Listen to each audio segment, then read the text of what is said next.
everyone, my name is Elizabeth. I'm the voice you will sometimes hear in the background when Shirley is preaching or giving the word or a testimony that she feels that she needs to share.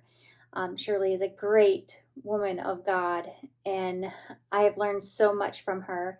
I've been fortunate over the years to spend some good quality time with her. I'm married to her grandson, and I lovingly refer to her as Grandma.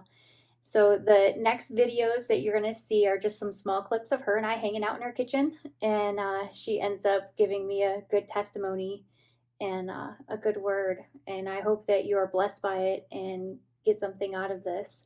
I hope you have a great day and enjoy our videos. God bless.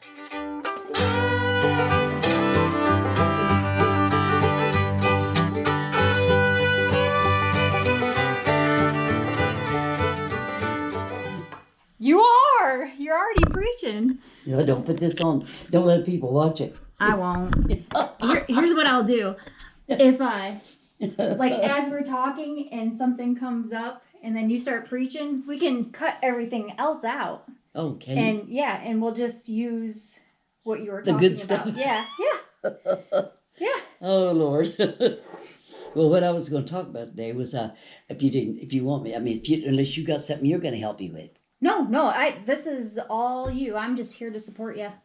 But you should be on here too. I think when God told Noah to go build the ark, he didn't even ask the question. He went and started building that ark. Sure did. It took him, 100 years, I think they said? I'm not sure. Yeah, I think it was 120. And his family was all would help him. The rest of them made fun of him. Mm-hmm. And then they found out when the flood come, they couldn't get in. The door had been shut. Yeah. And that was scary. Yeah. They know it was over with. They was floating in the water and couldn't get help. Yep. Because they chose to make fun of the man of God. Yep. And there's a lot of that going on today. People is. Making fun of God. Well, and it says and neglecting. That they were still partying and getting married and caring about their normal lives while he's over there building this massive boat. And all he had was his family to help him. Yeah. Yep.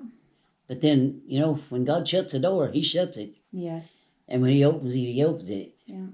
But I tell God, if you open the door, I'll put my foot in it. Mm-hmm. When God saves you, he makes you bold.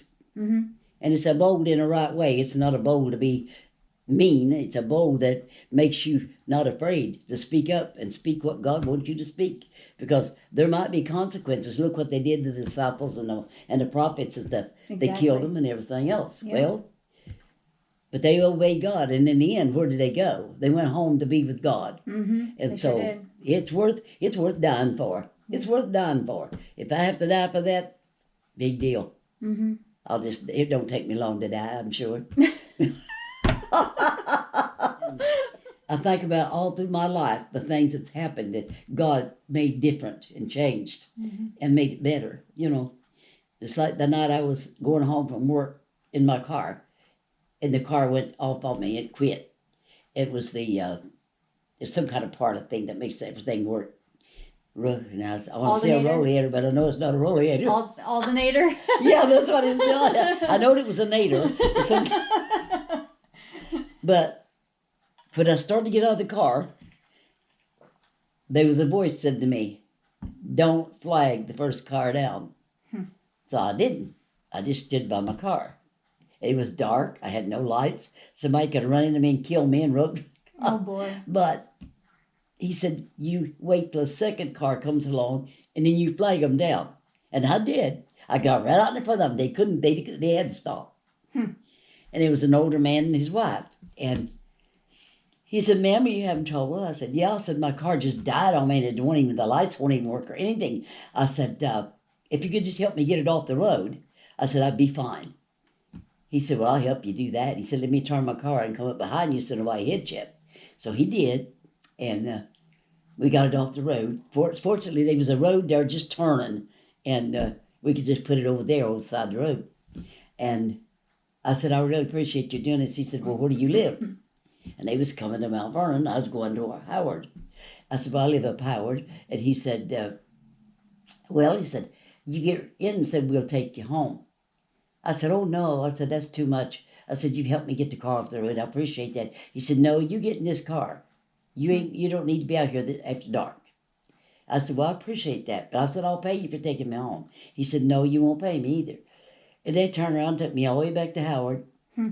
And he said, ma'am, he said, don't you ever be stranded like that again if you can help it. He said, because you don't know what's going to happen. And he was real nice, and his wife was sweet too.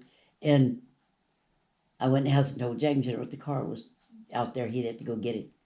And but I know God sent them people along because He told me to stop the second car. Yep. So He takes care of things. I mean, He's proved it time and time again. Yep. So why would I doubt that He won't do it again? Exactly. You know, and He's just done so many things that was so obvious that it was Him. Mm-hmm. And nobody will make me doubt that.